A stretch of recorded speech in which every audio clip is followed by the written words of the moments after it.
Hey there! Did you know that you could get paid to spend time on Facebook, Twitter, and YouTube? As you know, businesses of all sizes are getting a presence on social media sites right now. Think of how many business profiles you've seen on Facebook and Twitter for all types of businesses, right from the big giants like McDonald's and Coca-Cola down to your local hardware store. Every business is trying to get attention on social media sites and get more fans, likes, tweets, and followers. All of this takes time, knowledge, and persistence, which many business owners are short on because they're busy with the day-to-day running of their businesses. So they're outsourcing all of this work on the social media sites such as Facebook and Twitter to other people. To people just like you.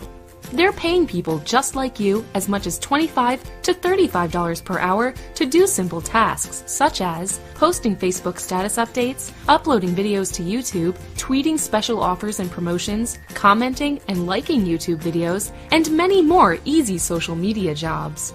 You don't need any previous experience, just a knowledge of how to use social media sites such as Facebook, Twitter, and YouTube, and a few spare hours each week.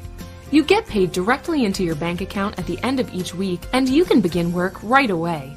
We have employers currently hiring people from all over the world for jobs just like these right now.